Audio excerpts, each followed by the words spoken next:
이런 가운데서 박준영 운영위원님께서 보시는 오늘 시장의 특징주 어떤 종목인가요? 네, 오늘 코스피 시장에서 시가총액 2조 원대 이상에서 두드러진 상승을 보인 종목이 있습니다. KCC를 가지고 나왔습니다. 네, KCC 들고 와주셨습니다. 오늘 장 초반부터 있었던 소식이죠.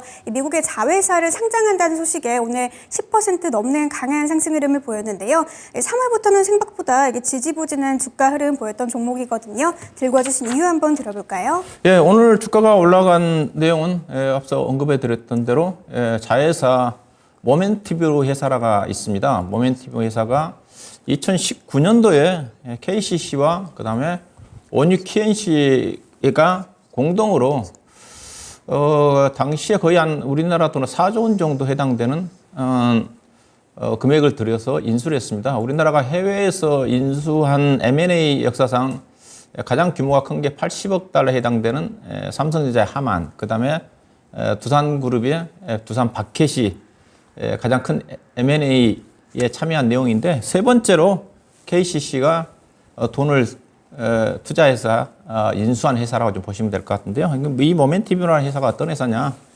유기실리콘 회사입니다. 유기실리콘 회사. 이 회사의 전방산업, 유기실리콘의 전방산업 자체가 건설이 한 20% 정도 좀 들어가고요. 그 다음에 전기전자 쪽에 약 20% 정도, 그 다음에 운송, 그 다음에 헬스케어, 화학, 기타 20% 정도, 전방산업에 골고루 들어가는 제품이라고 좀 봐야 될 것 같은데, 회사가 당시에 인수를 하면서 상당히 논란이 심했거든요. 너무 과다하게 높은 가격을 주고 인수한 게 아닌가. 그러면서 KCC의 투자 등급도 떨어지면서 전체적 시장에서 소외를 받았던 쪽인데, 결론적으로 따지면 인수를 잘한 게 아닌가. 그 이후로 이제 유기실리콘 가격이 급등을 하면서 코로나 전후해 가지고 회사가 모멘티브라는 회사가 거의 한 3, 4천억 가까운 2021년도에 대규모 이익을 냈어요. 였고, 올해도 실적 자체가 작년도 벌린 이 회사 실적 자체는 결국 이제 유기실리콘 가격에 따라 가지고 실적이 변화가 나올 수 있을 것 같은데, 유기실리콘 가격 자체도 석유화학 제품처럼 폴리실리콘에 해당되니까 상당히 가격 변동성이 큽니다.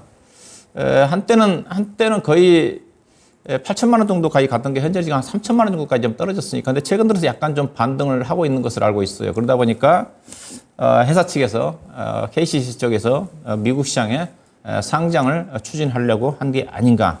그렇게 좀 봐야 될 것 같고요. 그래서 KCC는 결국 이제 건자재 섹터지 않습니까? 건자재 섹터 자체 뭐 도료 유지에 예사 전방산업 자체는 여전히 좋지는 않죠. 건자재 섹터, 국내 건설업황 자체가. 근데 예사 실적을 좀 보시게 되게 되면 예사의 약점 자체가 뭐냐면 영업이익은 해마다 거의 3, 4천억 가까이 꾸준하게 납니다. 근데 예사 보시다시피 지배주주 순이익 자체가 뒷받침되지 않거든요. 이러다 보니까 영업이익이 아무리 늘어난다 하더라도 지배주주 순이익이 증가가 되지 않으면 기업의 가치 증가가 안 되거든요. 기업의 가치라는 것 자체는 단기 수익이 증가가 되면서 주당 BPS가 증가가 좀 돼야 되는데, 회사 BPS는 거의 정체예요. 여기에 지금 나와 있듯이 2018년도에 55만 4천 원인데, 올해 이제 실적이 한 단기 수익 시장에서는 3,500억 정도를 예상을 하는데, 이건 뭐 지켜봐야 될 것 같습니다. 항상 단기 수익 예상해놓고 거의 적자가 난 경우가 많았기 때문에, 그래서 올해 3,500억 정도까지 시장에서 예상하고 있는 순이익이 난다 하더라도 올해 주당 BPS가 63만 7천 원이거든요. 즉 5년 6년 동안 주당 BPS 증가가 거의 없다 보니까 차트를 보시다시피 주가가 못 가지 않습니까? 주당 BPS가 증가가 좀 돼야지 우상향을 하는데, 근데 이제 이 모멘티브 상장을 기점으로 해가지고 충분히 가치를 평가를 받을 수 있지 않겠는가. 앞서 이 모멘티브 회사 자체가 연간 3, 4천억 정도의 영업이익을 낸 회사거든요. 영업이익을 낸 회사이기 때문에 또 상장함에 따라 가지고 또 추가적인 자금 조달이 진행이 된다 한다면 그동안 인수에 따른 자금 부담에서 벗어날 수 있을 것 같고요. 그래서 올해 예상되는 예상 약점 자체가 앞서 얘기했다시피 자산 가치는 정말 뛰어나는데 수익 가치가 뒷받침되지 않아서 회사가 제대로 평가를 못 받았는데, 올해 만약에 예상했던 대로 수익 가치 영업이 4,500억 원에 단기 수익이 그동안 3,000억 이상 난 적 없는데, 이때 물론 2020년도에 5,900억 났지만 이거는 일회성 이익이거든요.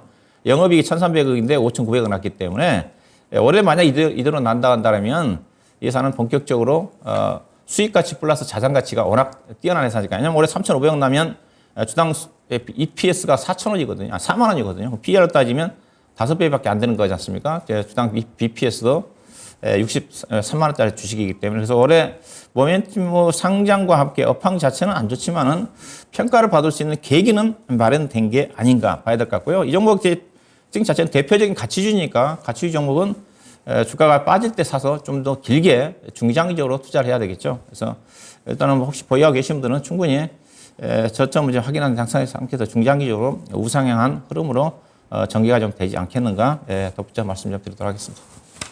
네, 특징주 KCC까지 만나봤습니다. 본업인 이 건자재 업황 부분에 대해서는 긍정적이라고 볼 수는 없지만 이번 모멘티브의 상장 소식이 회사의 가치 재평가로 이어질 수 있을지 계속해서 관심을 가져주시면 좋겠네요. 이렇게 특징주까지 함께 만나봤고요.